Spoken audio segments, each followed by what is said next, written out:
Hello, everybody. Welcome back to another episode of my Sunderland 11. As always, are in association with the Sunderland Food Bank and the Sunderland Fans Museum.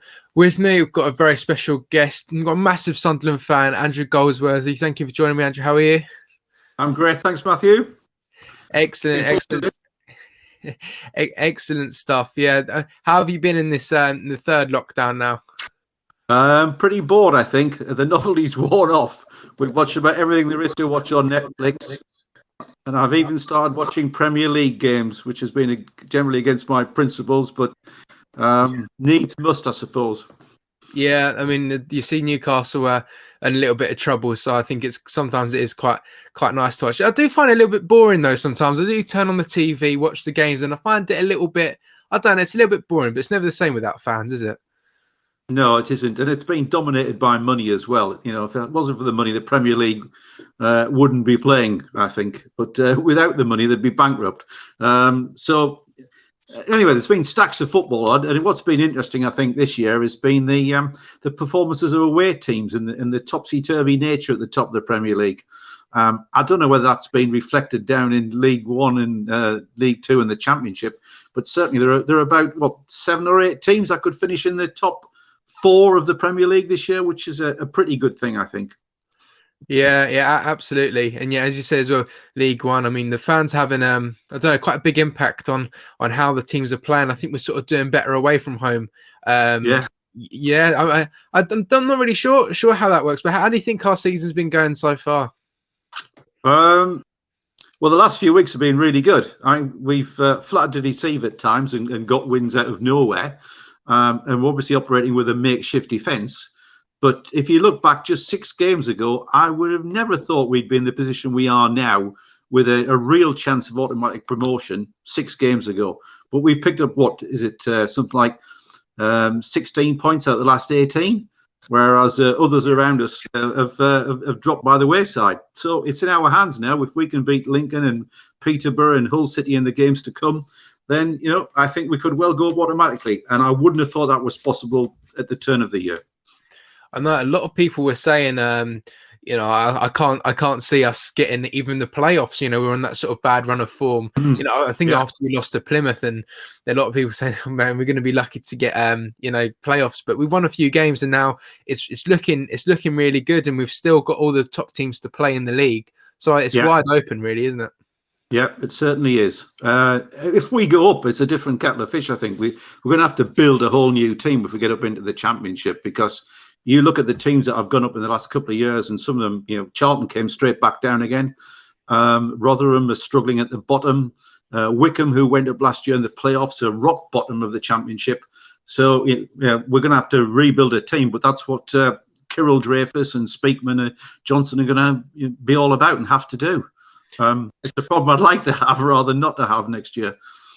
Yeah, absolutely. And but the way sort of the roadmap out of lockdown is looking, if we are to get promoted out of League One into the Championship next season, by the time we return to games, it could be a nice red hot summer's day. All the fans are back at the Stadium of Light, and we're in the Championship, and that'd be a great start to the season.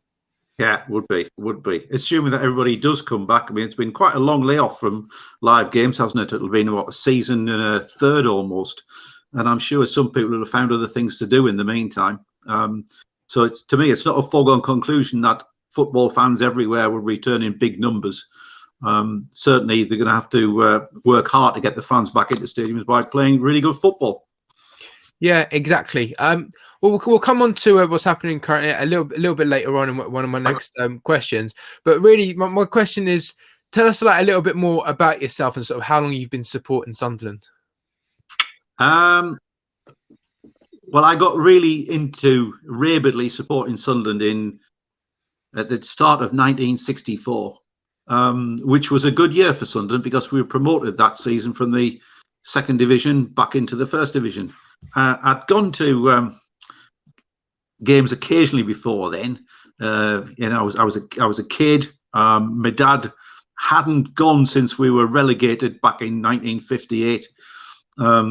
He swore he would never go again while we weren't in the 1st division, and he didn't much actually for about 20 years.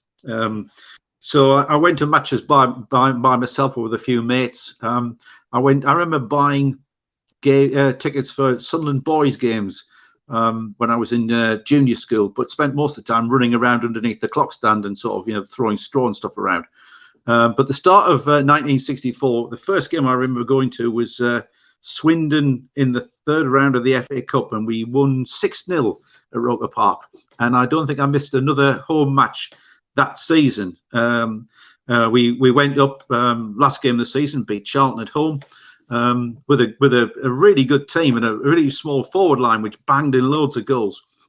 But the best game of that season was the sixth round FA Cup replay against Manchester United at Roker Park, where we drawn 3-3 at Old Trafford. We were 3-1 up with 3 minutes to go when Jimmy Montgomery was knocked out. And in those days, they weren't substitutes, or at least substitute goalkeepers. So once they'd given Montgomery smelling salts and they brought him round, they finished the game off, and United scored twice in the last 3 minutes to level the tie. The subsequent game at Roker Park on the following Wednesday night was attended by what was probably the biggest crowd I've ever been in at Roker Park. It was, estimates whether it was 75,000 in the ground.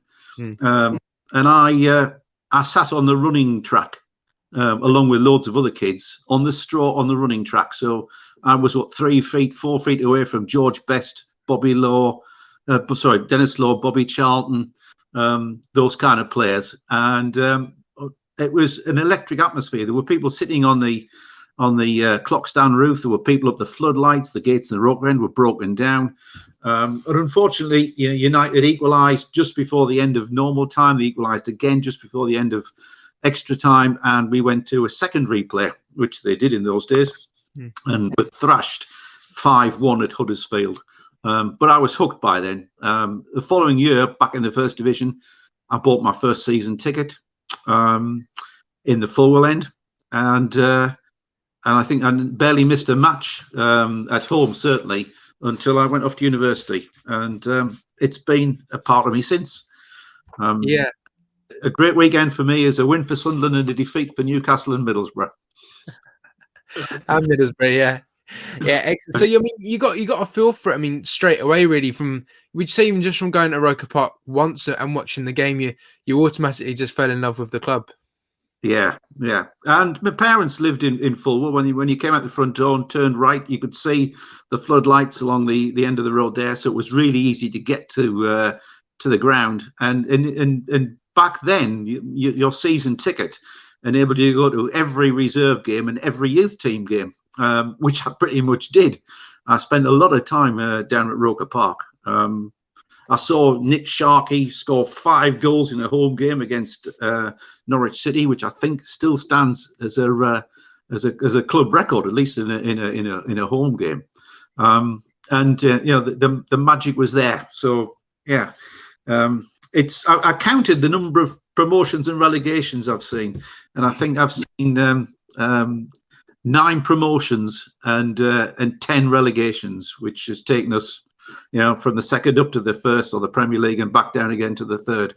So hopefully this year it'll be 10 relegations and 10 promotions, and we'll be back where I started from. Yeah, hopefully so. So throughout your whole time of supporting Sunderland, what would you say overall would be your best memory? Well, it only has to be the FA Cup win in 1973.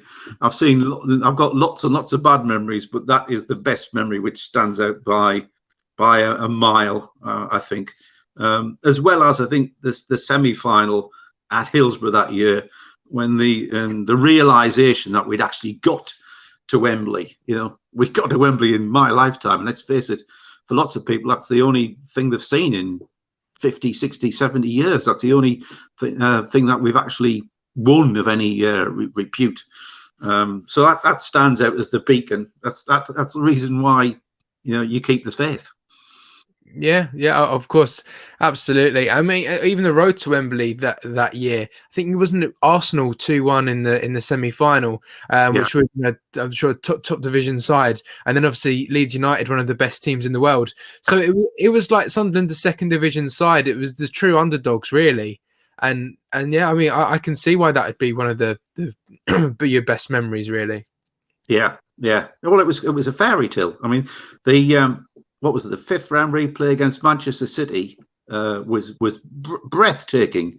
We won that game 3-1 with two incredible goals from Hughes and Hallam. And at that time, obviously, every time a first division team played Sunderland, they were made favourites to win that round. So City were favourites to beat Sunderland in the fifth round. Arsenal were favourites to beat Sunderland in the semi-final. Arsenal, I think, were the cup holders at the time. They won it at 72. Yeah, they won it at 72. Yeah.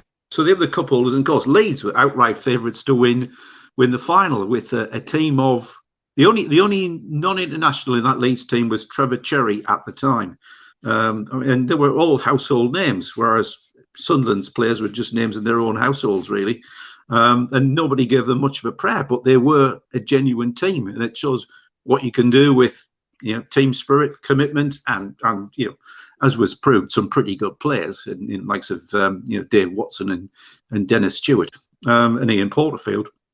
So it was a dream came true, and there's been nothing since the rival, which is why those players are still, and I think you can genuinely use the word legends at the Stadium of Light.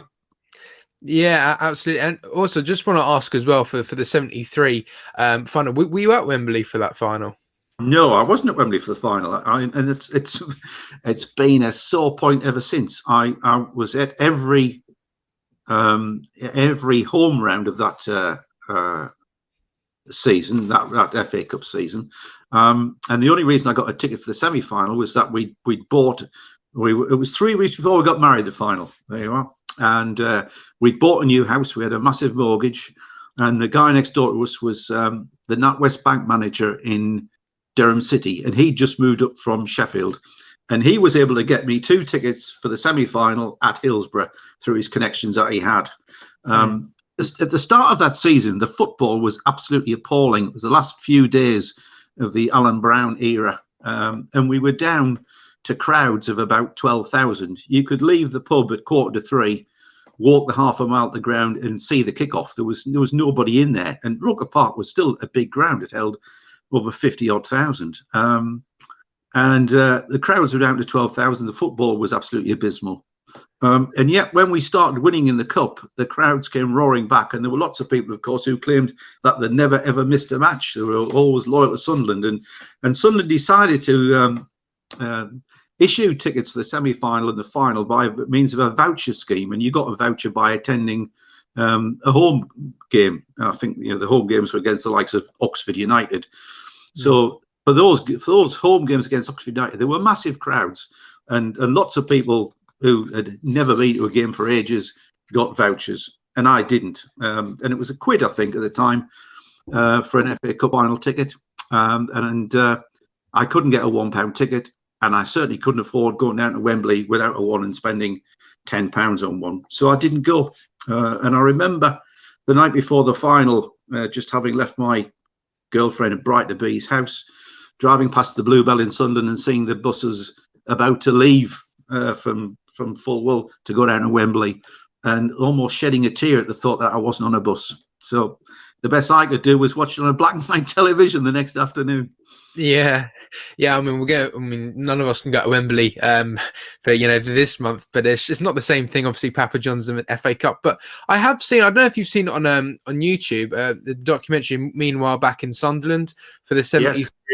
Yes. So obviously, people that couldn't go. I mean, you still saw people in the obviously the town centre at the time, and just having a massive party after the game, and it was still incredible. And you see the streets were quiet because everyone was in their houses. No one was on the streets. It was incredible, really, even if you weren't at the stadium. And the procession of honour, if you like, back from on the Tuesday night, which really started out on the Durham motorway out at Carville, and the bus came all the way into Roker Park from there, was just quite incredible. I mean, the estimates, I think, that there were 500,000 people lining the roads, and then the team came onto the pitch at Roker Park with the FA Cup. It was my wife and I were there for that. It was quite unbelievable, and still remains the beacon of achievement, I think, in all that time. I think I've been to Wembley, I think 6 times to see Sunderland at Wembley since, and not seen them win once. So that's a sad indictment. I know. But hopefully we can win there again soon. A major trophy, that is, not just the Papa John's. But anyway, yeah, that's a great memory. It's a shame we haven't won. A shame we haven't had an experience like that in recent times, because I think that was, 48 years ago now. That's how long it was, and it's a shame we haven't had something more recent than that. Yeah. Well, I suppose they had their big chance in 1992 against Liverpool when John Byrne, who'd scored in every round, was faced with what looked like a relatively easy shot at goal and fluffed it. And who knows, if that one had gone in, we might have scraped a 1-0 win against Liverpool, but it was not to be. And there have been matches there where, like the playoffs against Swindon Town, which were absolutely dire.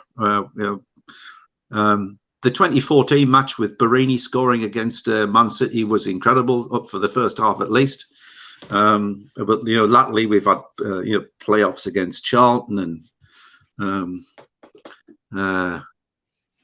last season's the match 2 seasons ago against Portsmouth, where we just have promised so much and failed to deliver. So I've not had the sensation of leaving Wembley down the Wembley way with a winning feeling. Ironically, you'd fancy us to beat Tranmere this weekend in the Papa John's Trophy, and that could be ultimately ironic if there aren't any fans there to enjoy it. Yeah, absolutely. But who knows? This could be the start of our non-stop winning streak at Wembley. So yes, it could be. We could win. We've got to win there at least once now. But yeah, no, it just sort of brings me on really to my next question. How have you, obviously here in our current times, talked about it earlier with the games. I'm looking back now, it's just been over a year since we last played at the Stadium of Light, and all of us back in the stadiums. How have you actually found watching the games this season compared to actually being in the grounds? Really odd. I think if you look at the stuff that they do on Sky, where they dub on crowd noise, I think they do that pretty well now. But when you watch Sunderland's live streams in front of empty grounds, particularly when it's only recently been on one camera vision as well, it's been pretty strange watching the matches in the absence of a complete atmosphere, and the only shouts you can hear are the shouts from the bench and the players themselves. So it's been almost a surreal experience watching that. You thought it would never come to it. And the quality of Sunderland's live streams has been pretty ropey, I think, up until the new owner took over and invested in more cameras. But it's the best you can do at the moment, isn't it? If you want to watch them, that's the very best you can do. But there's something sadly missing, I think, from going to grounds like Oxford's with an open end, or Wycombe Wanderers, and watching the kites fly above the ground. There's something strange about not being able to get into those sort of places and watch the real deal. Yeah, exactly that. And I think it's also like the fan interaction as well. I think a lot of something we've done our best out of a bad situation. For example, I wouldn't be doing this. I wouldn't have met so many people, just doing things like this. So I think, it's maybe a good job that has happened. So now when we do go back to games, we've met a lot more people. I think it has its pros and cons, really. I asked my dad yesterday, I said, do you actually miss going to games? And he goes, yes and no. Obviously, you miss the actual being there in the pub before and after, meeting everyone. But then, if there's a bad result, you don't have that long journey home. Yeah, yes. I think it's the full package of the travelling there, the socialising beforehand, the taking up your position in the ground, the thrill of them coming onto the pitch and the match starting, and also there's one thing you get physically at a live game which you don't get in TV, and that's the sort of the sense of what's happening, this sort of the intuitive feel where you can see games turning. You can feel something in the air when something's about to happen, when one side starts to dominate another. You lose that with live football, particularly live football on the TV with one camera. You just lose that completely. And even down to the halftime pie or whatever, the whole ritual of going to games has been sanitized by 90 minutes or so watching on a live stream. So long may it continue when it does return. Absolutely, I see what you're saying as well. Like, how the crowd could cheer and react to something, like a tackle, or the referee as soon as he blows his whistle, or we get a corner, or someone gets the throw in, or it's not the same through a screen, is it? No, it's not. No, I mean, you when you're there, you have an extra sense there. You got the feel for it, and you just don't get that at all on TV. Yeah, absolutely. Well, hopefully it's not too long until we are back. But I do have one more question before we go through your team. Obviously, question. I'm sure maybe you've seen it before, where I ask all the guests in your own words, what does Sunderland AFC mean to you? Well, I think it's probably an identity. It's steeped in my identity. It's a sense of belonging. There's a bit of Sunderland in me, and there's a bit of me in Sunderland. And when you meet people of a like nature, it's what sort of binds you together, I think. Yeah, exactly that. Yeah, and yeah, that's a perfect way to put it, really. I'd say the exact same for myself. But yeah, all right then. So we'll look at your further best memories of Sunderland by going through your Sunderland 11. So we'll start off with who you have in goal. Yeah, well, my team is put together in a slightly different philosophy to some of the others.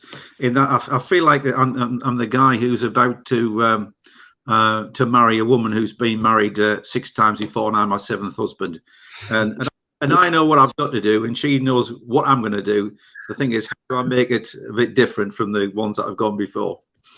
And I've watched a lot of your previous interviews, Matthew, and I've tried to make this a little different by actually putting together what I've called the homegrown 11. Yeah, the best of Sunderland's homegrown players over the time I've been supporting Sunderland. And so I start with there are 2 possible contenders for the best of our goalkeepers. And number 1 is Jimmy Montgomery, and number 1B, I suppose, is Jordan Pickford. And I would think probably out of the 2, technically Pickford is the better goalkeeper. I mean, for certain, he's England number 1. Montgomery didn't get capped for England. They claim he was the best uncapped goalkeeper. Didn't get capped for England though. And Pickford's played in World Cups. He's somewhere near the top of the Premier League at the moment. And he was a superb distributor of the ball out of his hands quickly and to players up the pitch. I actually think it was Pickford's kick that Defoe volleyed on to score against Newcastle a few years ago. Pantilimon. It was Pantilimon. Yeah, Pantilimon, sorry. Yeah. Well spotted. But he only played for Sunderland for what was it, about a season and a half, really, at first team level before he was off to Everton. And it's a fairly familiar thread as you go through my 11 that a lot of these players were sold on for big sums of money. But I've really got to give it to Jimmy Montgomery just for the emotion and the gratitude of that double save in 1973. Which, if you Google it on the internet, people still claim it's the most outstanding double save ever seen, and it probably is, particularly when you bear in mind that the guy, it was a header from Cherry, I think, and then a shot from Lorimer, and Lorimer at the time was claimed to have the hottest shot in football at over 70 miles an hour with a leather football, and Montgomery's save is quite incredible, and for that reason, I think myself and many thousands of other fans will be permanently indebted to Jimmy Montgomery for that save and for bringing us the one piece of silverware in our lifetime. So number one is Jimmy Montgomery. I think he's also the record number of appearances for Sunderland, with 600 appearances. And the British Empire Medal as well. So Jimmy Montgomery, homegrown goalkeeper from Sunderland, number one. Right. Fantastic. I mean, I don't think I mean, when people talk about the save, he just sort of goes, well, he doesn't really want to take so much credit for it. He just said it was his natural instinct to just, jump up and reach across and save it, really. But yeah, it was still incredible. I think there should be, I don't even know if there is like a bar in Wembley where the club Wembley is, like the Montgomery bar or something like that, because it is one of the most sort of maybe even underrated moments at Wembley, because all of us Sunderland fans know about it, but how many other fans from other clubs actually know about that save? Well, if you, as I said, Sunderland's part of my identity. When you meet people and they ultimately ask you, so who do you support? You say Sunderland. They say one of three things: 1973, Ian Porterfield, if they can remember the full Porter bit, and Montgomery's double save. People always remember that of my era, at least. And I think Montgomery was a better shot stopper than he was with anything from long range. In fact, anything from long range, he was more likely to let in than anything in close up. He was a phenomenal shot stopper, and a great servant of the club. And I think he sort of left on a bit of a whimper rather than a high. But nevertheless, he ended up, didn't he, with a European Cup Winners' medal as the substitute goalkeeper for Nottingham Forest.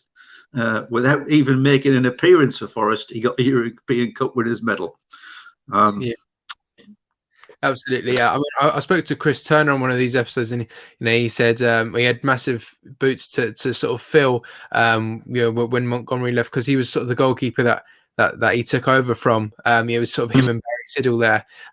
But yeah, I mean, everyone knows what a great keeper Jimmy Montgomery is, and he works his way into your team. He's got to be your keeper. He's got to be your keeper. Yeah. So we'll move now to your defensive back line. It's a 4-4-2 you've gone with, isn't it? 4-4-2, yeah.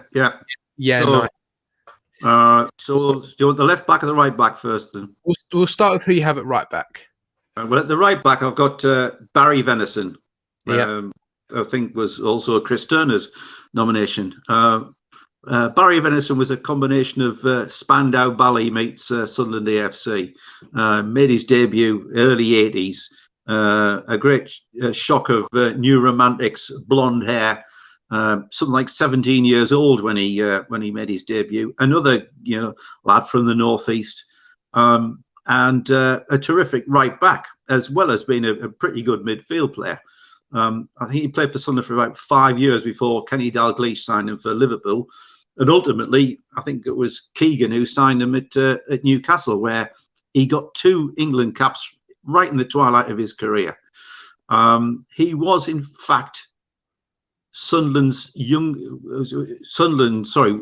youngest ever captain of a club at a Wembley final when we lost the Milk Cup to Norwich City in 1985. And he was just 20 years old then, I think, when he captained the team. So Venison is, I think, the best right back that we've produced over in my time in supporting the club. Yeah, of course, absolutely. Yeah, I think it was. I mean, that 1985 team. I think maybe it was quite a young team as well. Obviously, you had David Corner in the team as well, an 18-year-old centre back. So I think that just shows really what sort of great players that they were. But yeah, Barry Venison, that's a great choice, and a lot of people have picked him. So excellent. So yeah, we'll move on. We'll switch over now to who you have at left back. So who have you got there? Well, I think it has to be the flamboyant Mickey Gray at left back, and Gray, another Sunderland lad. I think he was born in Castletown, and he made his debut, I think, about the age of 18, and played a variety of positions: up front, midfield, and ultimately left back, which is where, of course, he got his England caps. And he was, for a time, for quite a long time, the the only player to have been capped for England playing outside of the Premier League at the time. I think Mickey Gray was as much renowned for his haircuts and his dealings off the pitch as he was for his dealings on the pitch. And when I googled it this morning for some details, a picture of Patsy Kensett came up alongside him. I'm not sure quite what the link with Patsy Kensett and Mickey Gray was, but there must have been some. He's probably remembered as much for his failure to score against Charlton in the penalty shootout in 1988, where he was clearly heartbroken, as we all were at the end of it. But one of the things I remember most about him is the match against Newcastle, match against Newcastle at St James's Park. It was probably 1999, I think, when he passed to Alex Ray, started running like heck up the left wing. Ray passed back to him. Gray ran on and put a perfect crossover for Niall Quinn to head home for what was another 2-1 win at St James's Park. So Mickey Gray for his flamboyance, his skill, and his England caps. Yeah, of course. Mickey Gray. I mean, as you said there, well, I mean, it's a great cross, and not a lot of people could have done that really. And it wasn't sort of just play at left back as well. I think he could play further up the pitch as well. Scored quite a few goals, and he was part of that team. I think under Peter Reid, which was the last best sort of time in, I'd say, the club's history really, when we had those two sort of 7th place finishes in the Premier League. But yeah, he was just one of the main players there, wasn't he? And yeah, so a great choice in your team you got there. So we'll move on now to who you've got in your centre back positions. So do you want to talk us through each one of them? Okay.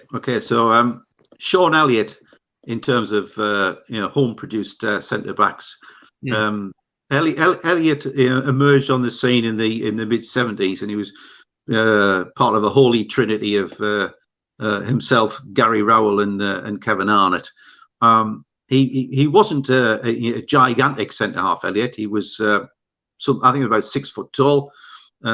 He was athletic. He was pacey, and he was a powerful player. And he made over something like 300 appearances for Sunderland at first team level. Never got a full international cap for England, but I think he played 2 or 3 times for England B. But ultimately became the club captain, and unfortunately, back in that Milk Cup final in 1985, he was suspended for the final, which is why Barry Venison captained us in that game. But Elliott was a great footballing centre half, in my opinion, and a great servant to the club for best part of 8 or 9 years. Yeah, absolutely. And I did ask Chris Turner as well. I mean, sort of, was he a big miss in the final? And I think he sort of had to say, I mean, he didn't want to say sort of like, yeah, he was, because I don't think he wanted to put sort of David Corn down or anything like that. But he was, and I think it was Corner that did make the mistake in that final. And I think if Elliott had been there, then it could have been a different story. Well, I mean, there were 2 or 3 strange things about that final. I mean, we had a centre forward in Colin West who'd scored 3 times in the semi-finals, twice at home against Chelsea and once away to Chelsea, and he was mysteriously dropped for the final. David Corner had to take Elliott's place, and probably destroyed David Corner's confidence for the rest of his career. And we missed a penalty as well to level the score. So it was a big dud non-event, and of course, ultimately, both Sunderland and Norwich were relegated that season from, at the time, what were fairly comfortable mid-table positions. And from that, we went down to the 3rd division a couple of seasons later after that. So it was a rather sad demise of in the 1980s of what had been a really promising team at the start of the 80s, with, as you said, lots of promising, really good young players like Nick Pickering and the young Paul Bracewell, and even Ali McCoist at one stage. And by 1985, all that had gone, and we were down among the dead men again. Yeah, absolutely. Yeah. We'll try and keep things. We'll try and keep things positive as we can. But yeah, that was one thing that sort of happened after Sean Elliott wasn't in the team. But who is Sean Elliott's defensive partner then in the team? Well, to my mind, the best player Sunderland have ever produced out of a youth team system, and that's Colin Todd. Yeah. And I don't know whether Colin's been nominated much in this series of interviews which you've done, but Todd was an absolutely magnificent player. And he was still only 17, I think, when he made his debut for Sunderland. And until the point in each of the successive seasons afterwards, the next 3 seasons afterwards, he only missed 3 games in 3 seasons. Todd was calmness personified. You never saw him ruffled. He was a fast footballing centre back. And I remember going to see a midweek game against Leeds at Elland Road. And it was like the Alamo with Colin Todd constantly defending and breaking up Leeds' attacks and coming up the park with the ball, passing it to a Sunderland forward who then lost it again. And then there'd be another Leeds attack and Todd would come out again and again and again. And he was almost a one-man defence. In fact, there was a joke going around at the time of Sunderland playing away to Spurs in London. And on the way to the game, 9 of the Sunderland players got lost and it ended up with only Montgomery and Todd turning out at White Hart Lane at the start of the match. And at half time, the score was 0-0. When Todd got a message saying that his father was seriously ill and would he return home. So he unfortunately had to leave Montgomery to face Spurs in the second half on his own. And by the time Todd got to York, he picked up the score at York. And that was the days before mobile phones, for example. And Sunderland had lost 8-0. And later that night, Montgomery phoned him up to ask how Todd's father was. And Todd, said, "Well, what went wrong, Jimmy? When I left you, we were comfortable. It was 0-0." And Monty said, "Well, I'm sorry, Colin, but the rest of the team turned up." Oh dear me, yeah. I mean, God, 8 goals in 1 half there. That's just losing Colin Todd in the team. No, that was it. Yeah. So Colin Todd, magnificent player, and ultimately, like lots of them, sold on to Derby County, bought by Brian Clough, where he won 2 First Division titles and the PFA Player of the Year in 1975, and formed a great defensive partnership with Roy McFarlane. And you've got to ask yourself, what would it have been like if we kept him and he played alongside Dave Watson, who was also another England centre half. So Colin Todd, to me, or Toddo as he was known, was an absolutely superb player, and well worthy of inclusion in this 11. Yeah, absolutely. Yeah, a few people have actually chosen him before. To be honest, they haven't, and they've all explained that the same thing. Really, he was such a great player, and I think with that defense you've got there, I don't think anyone's getting past them. I think we're going to be the ones winning 8-0 from now on. But we'll talk about the attackers soon. So that is your defensive line done. We'll head now to your midfield. So I think we'll start with who you've got on the left wing. Dennis Stewart. Dennis Stewart, cup finalist, and another fairly flamboyant character. Maybe it's something that goes with being left-footed, but Stewart on his day was a terrific player to watch. Fast, direct, and scored quite a few goals. I think he averaged some like 15 goals a season in his 4 or 5 seasons with us in the first team. And he had a full head of hair in those days, and he's bolder than I am now. And we sold him along with Mickey Horswell to Manchester City. And I remember first time he came back to Roker Park, his legs had doubled in size. They were twice as thick as they were when we sold him to City. So there was obviously something in the City training regime, or maybe what they fed them in the canteen, which beefed them up. I think we owe him a debt of gratitude for his spectacular overhead kick against Newcastle in the 1976 League Cup final. And then he went abroad for a couple of years and played in the States for, I think it was New York Cosmos, before coming back to England. Again, a player who got I think it was about half a dozen England caps. and again another northeastern lad born in Newcastle. A terrific player to watch. It was a toss up between Dennis Stewart and Billy Hughes for the left wing position, but Hughes was right footed and Stewart was naturally left footed. But they were both great players to watch.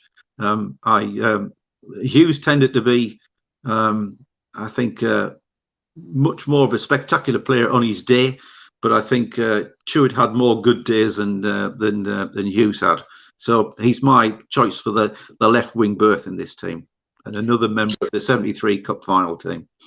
That's perfect. Yeah, I mean, he was. That's a very solid, player you got on the left wing there. So we'll head over to the right wing. It's interesting to hear who you've got on the right wing. Who have you got there? Well, on the right wing, it has to be the little General Bobby Kerr, the only man to lift the FA Cup for us. Kerr. I was there when Kerr made his debut in New Year's Eve 1966 against Man City, and Kerr scored in the last minute with a superb shot past Joe Corrigan, the City goalkeeper, I think it was. And then we went on a run right through to Easter just about, where Kerr was absolutely talismanic. It seems like the injection of Kerr's youthfulness into the team just increased the tempo of the whole side itself. In those days, I think we had Baxter at left half or left hand side of midfield, and we went on a great cup run as well. We got through the 5th round of the FA Cup against Leeds United at home, which is when Kerr had the first of his broken legs broken by Norman Hunter. And there was a lot of hatred against Leeds anyway, because they'd gone up from the 2nd division with us in 1964, but unlike Sunderland, who struggled around bottom half of the table, Leeds had gone on to be a formidable 1st division team, and the hatred, I think, had set in. If it hadn't already been there beforehand, it's set in with the promotion in 64. So when Hunter broke Kerr's leg, things just got worse, and subsequently in the replay of that game at Elland Road, it was a draw. Then we went to Hull for a second replay, against Leeds, which we lost. I think it was 2-1, but we had 2 players sent off. Mulhall and Hurd were both sent off, and we finished the game with 9 men. So it was poetic justice, if you like, that Kerr would pick up the FA Cup against Leeds United against 73. What goes around comes around. Yeah. And of course, he had another broken leg after that, but he made a pretty full recovery from that, and was a key member of Sunderland's team for the best part of 10 years. Despite his small stature, he couldn't half kick the ball. He was the first player I knew who could Sunderland player I knew who could bend the ball. That was long before Beckham bent the ball. A Bobby Kerr banana shot, they used to call him at the time. And Kerr up and down that right wing and doubling back to protect the right back, Dick Malone, was a feature of the FA Cup run. I don't think he'd have needed to protect Barry Venison too much, but on the right wing, I think Kerr would have been talismanic in this team of mine. Yeah, absolutely. Yeah, but Bobby Kerr, absolutely brilliant choice there. I mean, a player. I mean, I think he's from Scotland, and he came to Sunderland, and I think he still lives in Sunderland now. And I think a player that sort of Sunderland may have got under his skin, and people have said that before, like Noel Quinn, they come to the club and they love it, and they stay here, and it's fantastic. And as you say as well, he's the last person to lift a major honour for Sunderland. I want to get him on for one of these episodes soon, which would be brilliant. And but Bobby Kerr is a great choice in your team there. So those are your 2 wingers, Dennis Stewart and Bobby Kerr. I'm interested to hear your central midfielders. So do you want to talk us through who you've gone with there? Well, I mean, I think you have to pick Jordan Henderson in the centre of midfield. Henderson, I think, did start off as a right winger, didn't he, at Sunderland? In fact, the first time I saw him play was at Chelsea in the days of Roy Keane, when he probably made his debut. And Henderson, to me, is an inspiration. You've got to admire what he's done, both as professionally and personally. He comes across as a great bloke. What he is doing at the end of last year to raise money for the NHS by galvanising other Premier League club captains. You look at his track record since leaving Sunderland, and I think he's the best passer of a moving ball I've seen. He never dawdles around on it. He gets the ball and it's immediately pinged off to somebody else. And he was vastly underrated for a long time, particularly by a lot of my mates who just couldn't see what was good about him. But when you look at what he's achieved, he's played in 2 World Cup finals, he's played in 2 sets of Euros, he's captained a title-winning team, he's captained a European Cup winning team, a European Super Cup winning team. And I think the Liverpool have missed him this season big time. He's about 31 now, isn't he? So he probably hasn't got too many seasons left in him, I think, at Premier League level. But a marvellous credit, I think, to himself and to Sunderland. A great player. Yeah, absolutely. And one of my first memories of sort of watching the club, was him coming through. And he was one of my favourite players. And what was he, like 18, 19 when he first broke in and playing week in the Premier League? Yeah. How often do you see an 18, 19-year-old, playing week in, week out in the Premier League? You don't. Yeah. He was that player. Well, I mean, I look down at the debuts of all of these players. I'm nominating today, and the oldest one was Bobby Kerr, who was 19 when he got his debut. Venison was 17. Colin Todd was 17, and another one to come was 17, and most of the rest were all 18. And say if you're big enough, you're old enough. But it does frustrate me when I see that we've got kids playing in the under-23s who are 22 or 23 and have still not made the first team. Whereas if they're any in that, and that's the first team in what is really the 3rd division in League One. So you would maybe concur from that they're never going to be any good at all, really. They're never going to be great players. But these players, my nominations, made their debuts at incredibly young ages. And stayed in the team as well. They weren't in and out, they stayed in the team. So Jordan Henderson at 18 had already, I think, been out on loan at Coventry for a year before he debuted for Sunderland. Terrific player. And I suppose him and Pickford are a credit also to Kevin Ball's man management skills, aren't they, and mentoring skills. Yeah. Exactly. And as you say as well, you see players in sort of the under-23s now, the ages of sort of 22, 23, and I think players coming through the youth ranks and then starting in the first team, but they're like 23 or 24 years old already.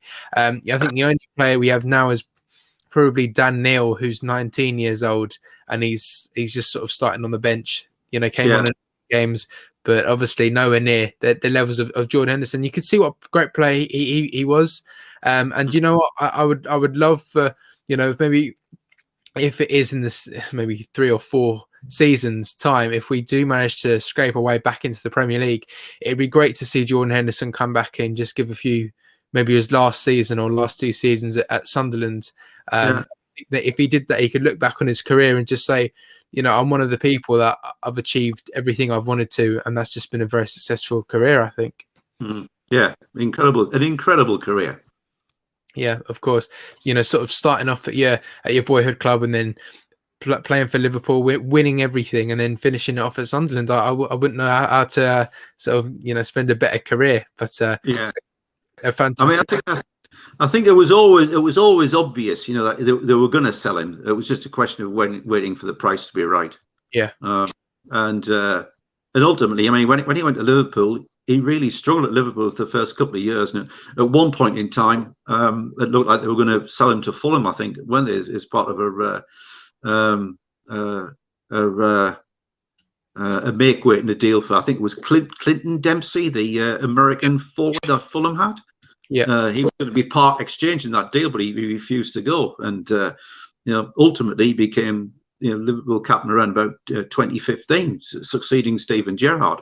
So he had it tough, and I'm sure at times he'd have rather been home in Sunderland than playing for Liverpool. But he's made a great career out of being there. Absolutely, as you say, yeah, true professional as well. So yeah, Jordan Henderson works his way into the team. That's brilliant. So who will be his midfield partner in the team? Martin Harvey. Yeah, Martin Harvey, a Northern Irishman, made his debut, I think, in 1959 when he was 18. Over 300 appearances for the club, and in that promotion season of 63-64. He made the number 4 shirt, the right half, as it was known at the time. He made that his own. He ousted Stan Anderson from the Sunderland team, and Anderson is the only man to have captained Sunderland, Newcastle, and Middlesbrough, whom he also managed. And he ousted Danny Blanchflower, the legendary Danny Blanchflower, who was captain of the Northern Irish team. So in one season, when he was 22, 23, he was a permanent fixture in the Sunderland team. He was a classy wing half, and I think it was at the time at Liverpool was Bill Shankly who introduced a defender wearing the number 10 shirt, which was quite novel at the time. And he took a rock hard man called Tommy Smith, who lots of people would have heard about. There was quite a few hard men in the First Division in those days, like Chopper Harris at Chelsea and Bremner and Giles at Leeds. And Smith got the number 10 shirt, which meant basically he played in midfield in front of the defence. And Sunderland copied that by giving Martin Harvey the number 10 shirt. So he's in my midfield as the holding man in front of the back four. And he played his entire career for Sunderland through to about 1972, where injury forced him to retire, and from there he went into management. I mean, as an aside, when I first started supporting Sunderland, Harvey was in lodgings in Zion Terrace behind the hospital in Newcastle Road in Sunderland. He was in as was Bobby Kerr and George Hurd were in lodgings down Roker in Melbourne Gardens. And it seems quite incredible, like you've had professional first team players living in lodgings with a landlady.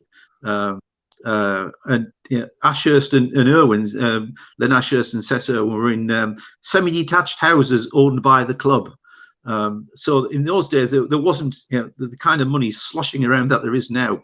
Players, unlike Mickey Gray, for example, turning up in a Ferrari at the football ground, players didn't have fancy houses and they didn't have fancy cars, and you could just approach them in the street and ask for their autograph or say hello or whatever. I don't know how long Harvey stayed in lodgings. I think even George Best stayed in lodgings for quite a long time after he came to England. But there wasn't the money in the game in those days that there is now, and players were much more approachable than, I think, physically approachable than they are now. But Harvey was a great servant of the club and a really classy player. Yeah, absolutely. Yeah, as you say about sort of being like approachable, I think when we were in the Premier League, I think none of the players were approachable. So obviously you had a few. I think even Jermaine Defoe was one that was really approachable. Mm-hmm. But you had ones that you would never try to. But I think dropping down the divisions, I think you get players who appreciate playing for. I think these are players as well who appreciate playing football, because back then it was just football, and there wasn't loads of money. And I think when you have loads of money, you can sort of go to anywhere and you'll find a nice house anywhere. But when you're not being paid tons and tons of money, you have to fit in the surroundings, and then I think you end up appreciating everything a little bit more. So I think that's why they were a lot more. Yeah, I think they did appreciate, and they were a lot more approachable than sort of the richer players. Yeah. Or you got an awful lot of mercenaries in the game these days, haven't you? And I think every one of these players, I spoke earlier about identity, but every one of these players here would probably identify with Sunderland. You know, they'd see it as part of them, as opposed to the players who sign on for a big fee, kiss the badge of the shirt, and as soon as they got a better offer, they're down the road somewhere else. And we've had more than our fair share of those over the last 10, 20 years since first sort of getting back into the Premier League with Peter Reid. But true guys who what Sunderland fans like are people who get it, as they say. And Defoe certainly got it, you know, and people loved him and respected him for that. But for many, it's just a means to an end these days. Maybe it's a bit different down at the level right now because the wages aren't astronomical, are they? But the average length of a contract in the league that we're in now is only a season or two, so it's almost hire and fire, isn't it? You've got 20 players out of contract at the end of this season. And if we go up to the Championship, I think most of those will be dispensed with. You know, a handful will be kept, like the likes of Charlie White and Luke O'Nien, for example, but a lot will just simply go because that's the nature of the game. Yeah, it is exactly. And I think at this level as well, as you say, with the wages aren't as high. I think, you know, we saw in Sunderland Till I Die where Jack Baldwin was sort of living in a little semi-detached house, and you know, it just shows really. I think, you know, Max Power lives in, I think maybe it's Ashbrook in Sunderland, in sort of an average sized house, and you know. Yeah, you don't sort of see. I think when we're in the Premier League, you got these players. I think maybe, you know, Stephen Fletcher was one, for example, where he's got like a Lamborghini and he lives in like this mansion in Durham, and he, you know, I mean, it's just what you see really. But yeah, it's funny how times have changed. But yeah, no, that's actually good to hear really about the approachable thing, and yeah, we see how times have changed really. But so that's your goalkeeper, defence, and midfield. Very solid so far. Now we're going to go up to the two sort of main players in the team who you're going to rely on to score most of the goals, to get those 8-0 victories. Yes. We know how we're going to keep the clean sheets, but where we're going to get the goals from. So do you want to talk us through who you've gone with up front? Well, there's only one Gary Rowell, as they sing. One Gary Rowell. There's only one Gary Rowell. And so, yeah, Rowell was, as I said, was part of that holy trinity of Elliott and Arnott, introduced by, I think it was Jimmy Adamson back in 76, 77, when we were so unlucky in that last game of the season when we lost to Everton and Bristol City, and Coventry played out a goalless draw at Highfield Road. And I was terribly upset on that evening because I thought the romance of that run that we went on after Chris was when Arnott and Elliott and Rowell were in the team was going to hold out right until the last game, and Rowell was quite a superb inside forward, or a deep line forward, a number 10, I think. Although I think he played with number 8 in his back, didn't he? And he scored a lot of goals. I think he got a goal every 3 games for Sunderland, something like that, in 250 plus appearances. He was the penalty taker. Took lots and lots of penalties. I've got a marvellous photograph of him taking a penalty against Bruce Grobbelaar at Liverpool in the Cup, I think, given to me by a pal of mine who works the Daily Mirror. And Rowell was just ultra calm. He was he reminded me a lot of Colin Todd in the calmness of his and elegance of his play. Of course, he also scored 3 goals against Newcastle, didn't he, at St James's Park in a 4-1 win in 1979. I think one of those was a penalty, but was ultimately forced out of the side and flogged off to Norwich by Len Ashurst.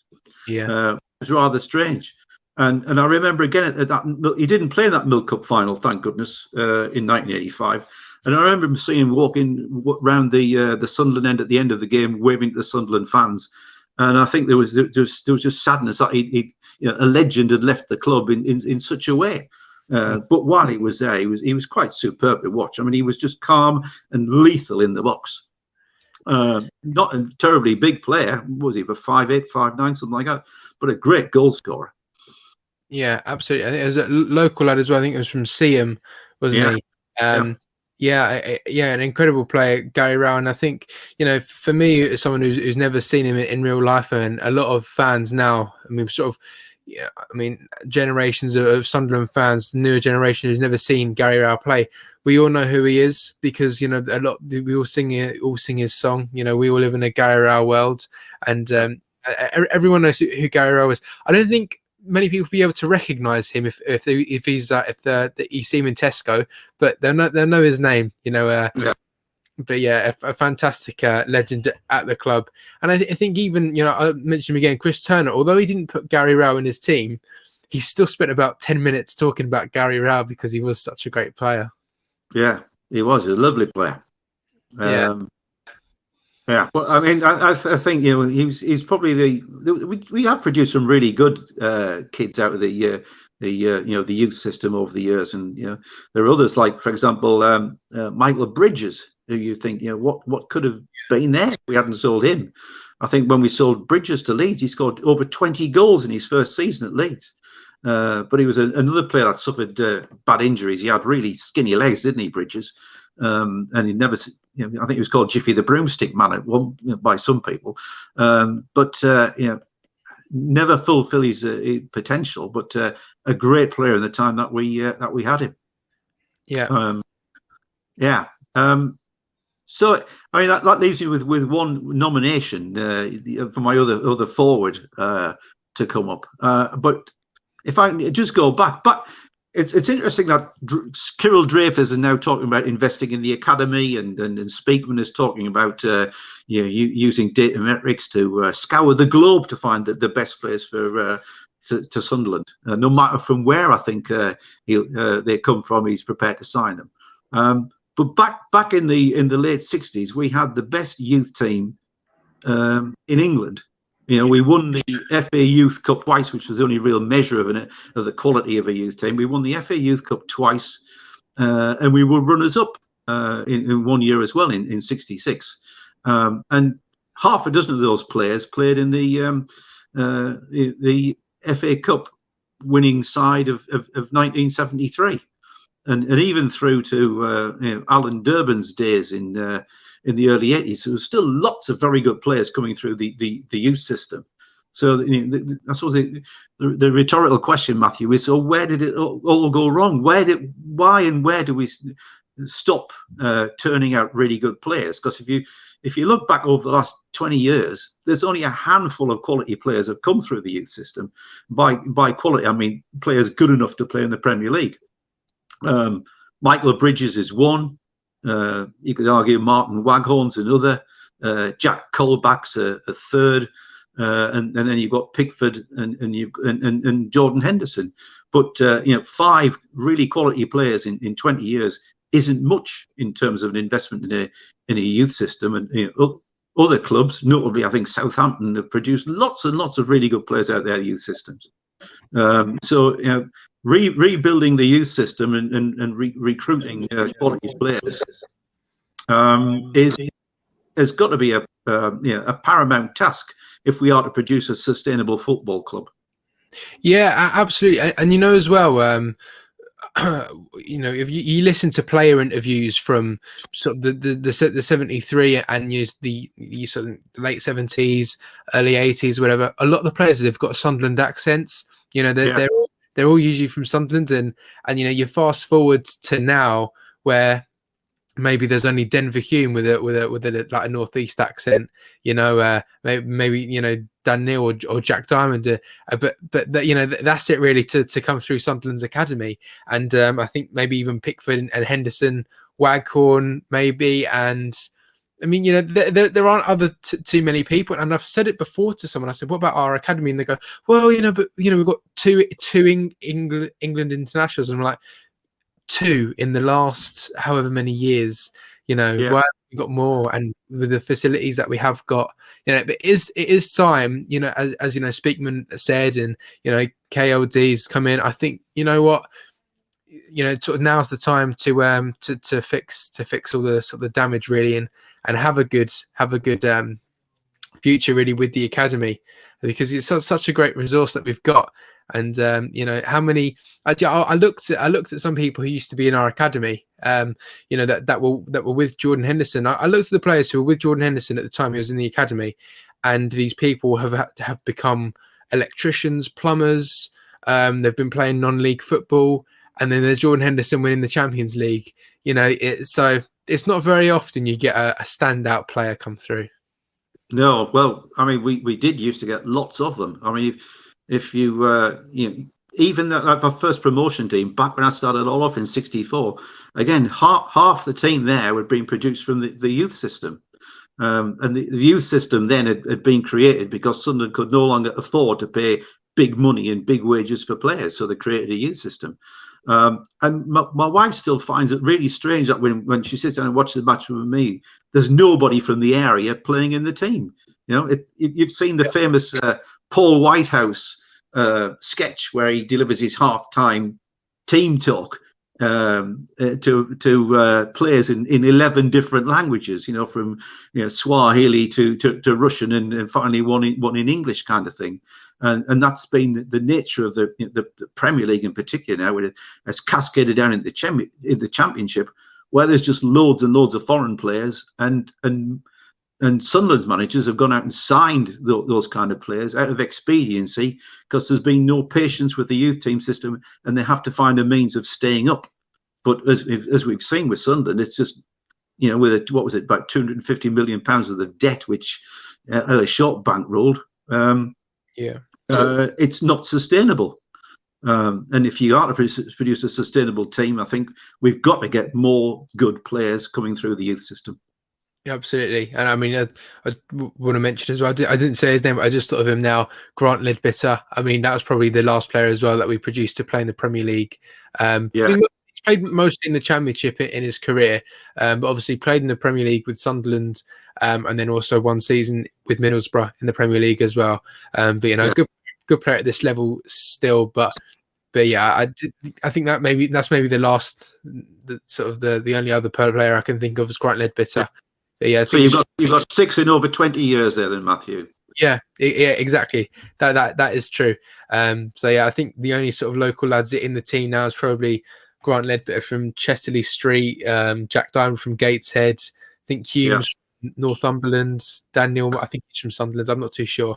But yeah, and then got Charlie White, but he's from Middlesbrough. He came through their ranks. But yeah, so I think definitely I agree with you. We should have more. But we've got one more player to get through in your team. So obviously got Gary Rowell, but who would be Gary Rowell's striking partner? Well, the big man up front would be John O'Hare. Yeah. Again, debuted at 18. I remember, I think we played a midweek friendly against Benfica, and O'Hare, still a kid, then scored a wonder goal, and went on to get into the first team in about 1965. O'Hare wasn't the biggest of players. He wasn't the most mobile of players, but he was rock solid as a centre forward, as a guy who could win the ball, hold it up, and make things happen. And he also scored quite a few goals. I was shocked when this old O'Hare in 1967. At the time, I was working in the Roker Hotel in Sunderland as a porter, waiting to go to university. And the Roker Hotel was manager was a Scotsman from Fife, which was where Jim Baxter came from. He was a Fife man, and the manager of the Roker Hotel allowed Sunderland's Scottish contingent of footballers to have free reign in that hotel. It was their sort of where they hung out on a night time.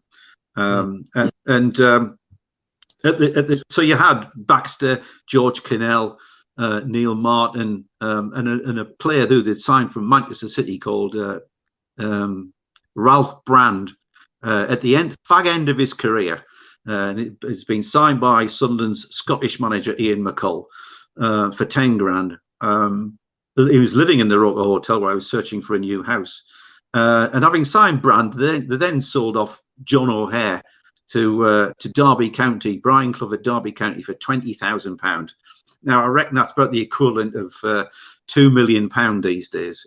O'Hare had scored 14 league goals in 50 games for us. And as I say, he wasn't the most dynamic of players, but he was rock solid. And Clough signed him for Derby County, where he won a league title with Derby. Clough signed him when he went to Leeds United. If you've seen the film The Damned United, Matthew, you'll have seen somebody playing Brian Clough in there, and somebody playing John McGovern, and somebody playing John O'Hare in that movie. And he was at Leeds when Clough signed him for Nottingham Forest, and he won 2 European Cup medals and a First Division League title with Nottingham Forest. So he was clearly a really good player if you knew how to use him properly. And he would be my number 9, the man up front, there to score goals and there to feed them off for Dennis Stewart and Bobby Kerr and Gary Rowell to put them in the back of the net. Excellent. Yeah, I'm sure they'd be scoring all the 8 goals for the 8-0 victory. Yeah, fantastic with Gary Rowell and John O'Hare. Yeah, that's your team going along the bottom there. It's a very solid team. Really enjoy talking about it. But obviously, with every team, you need a manager, and I think the person who you said for manager maybe was a little bit of a cheat, but I'll allow it. I'll allow it. Right. Okay. That's who you've got as Sunderland manager for this team. Well, I'm taking the total liberty, Matthew, of promoting a former youth team coach as manager of the club, and the youth team coach is Brian Howard Clough.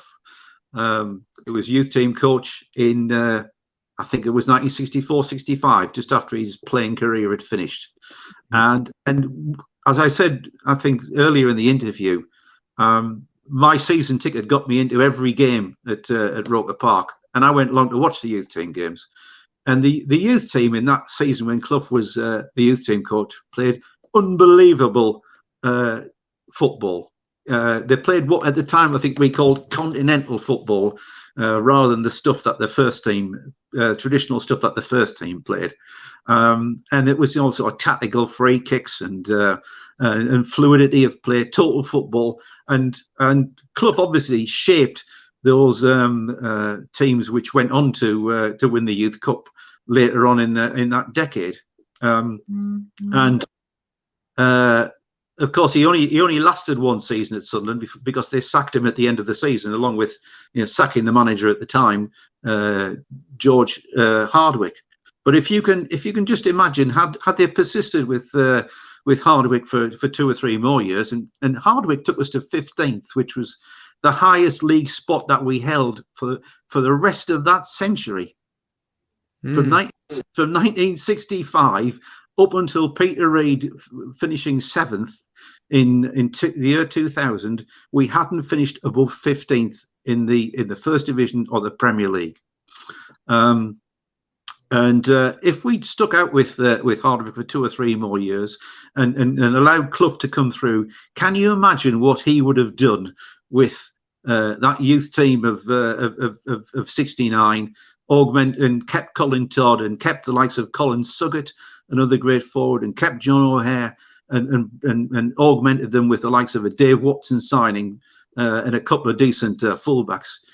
Given what he did at Derby County and Nottingham Forest with provincial mid-table second division teams, can you imagine what he would have done with a club of the potential of Sunderland? That's the fantasy which we'll never know. He said, I think on one occasion, that he'd have crawled back over broken glass to be manager of Sunderland, but perhaps the board of directors felt he was too big to take on as manager of the club. But I think if we'd taken that opportunity with Clough, history would have been very, very different indeed.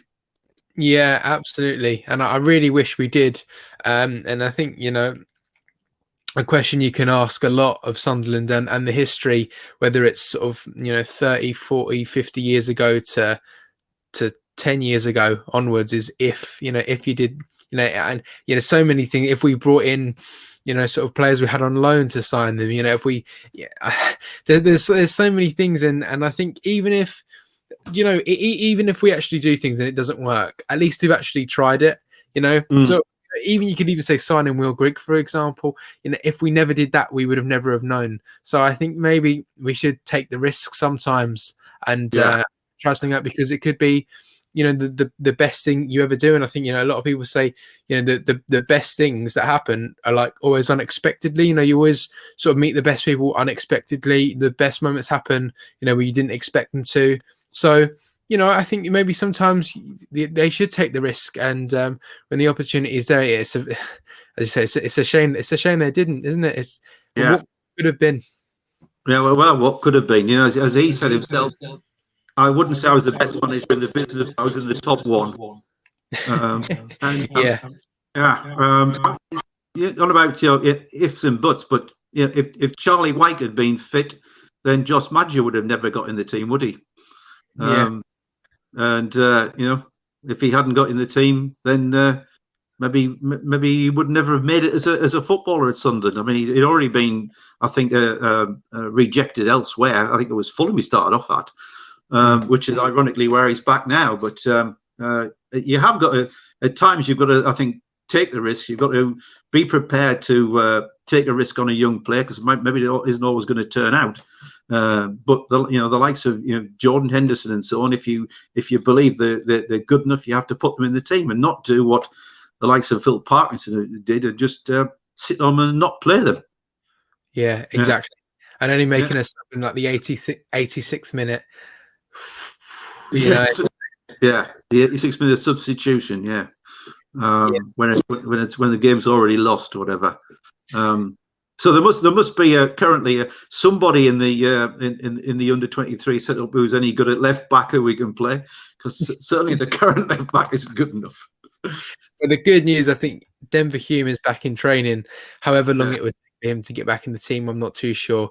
But yeah, hopefully, hopefully we do look forward, and Speakman and Kirill Louis-Dreyfus invest in the academy. We bring in some future players, and maybe in maybe 40 or 50 years, this idea, someone might do this kind of video again, and we'll be talking about a young player coming through the academy, and that was only able to happen with the investment.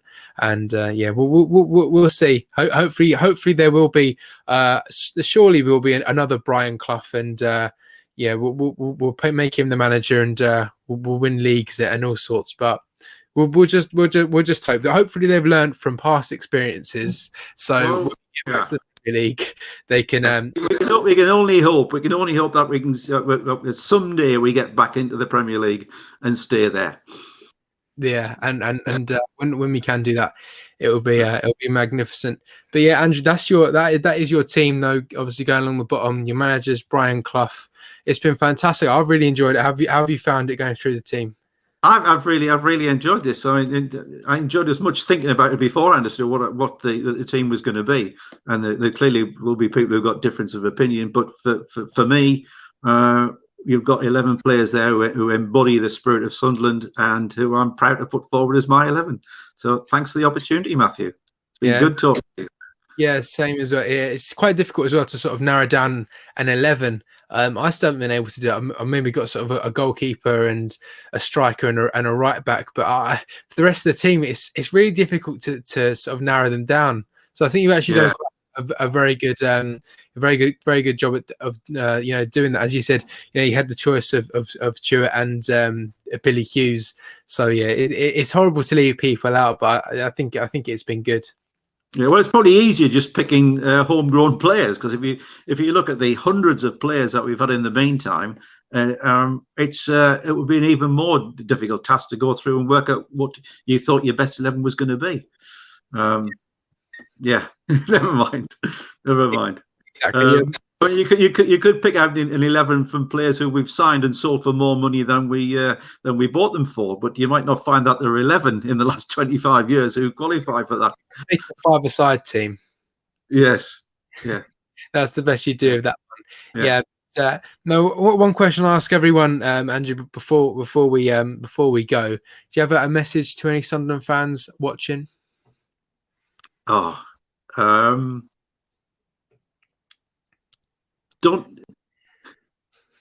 I would it would be, don't put your children through the same misery I've put mine through. That's what mine did. That's what my dad did. Yeah, but I wouldn't have it any other way. It's been brilliant. Yeah, I think I remember taking my two elder children to an away match at Wimbledon in the third round of the FA Cup on a freezing day in the middle of the winter in the 1980s, and they were, I don't know whether they understood what was going on the pitch, or whether they enjoyed actually being there, absolutely numb with cold. But they've stuck with the club in the meantime. So whether I've been a good parent by inflicting upon them the legacy of my forefathers, I don't know. But think twice before doing it. Well, you know what? If we're doing well, I'm sure it was the best decision that I'm sure that they ever made to follow the lead and actually support Sunderland. So yeah, it might not be good now, but I'm sure in a few years when it's a bit better, it'll be there'll be nothing better. There'll be nothing better. But yeah, so thank you very much, Andrew, for coming on. Also, just want to say as well, we are involved with the food bank. Sunderland Together thing, the Sunderland Together initiative as well, that they've raised over £100,000 now. Sort of the virtual tickets to Wembley, which has been incredible. None of us can go, but I think it just shows how great the supporters are of the club and the togetherness as well. So well done to everyone who's donated to that. It's fantastic to see us all coming together still when we are not in together stadiums, but we're all still doing that. And there's still time to donate to that. Yeah, there certainly is. The final is on Sunday. We've got to win. Surely got to win against Tranmere Rovers.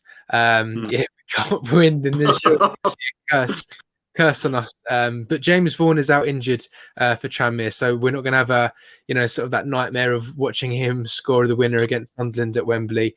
But yeah, hopefully that goes all well. But yeah, as always, are in association with the Sunderland Food Bank, and up here as well, Sunderland Fans Museum. So go and check them out. Links are in the description below. But yeah, so from me and Andrew, wish you all the best, everyone. Stay safe. Away the lads.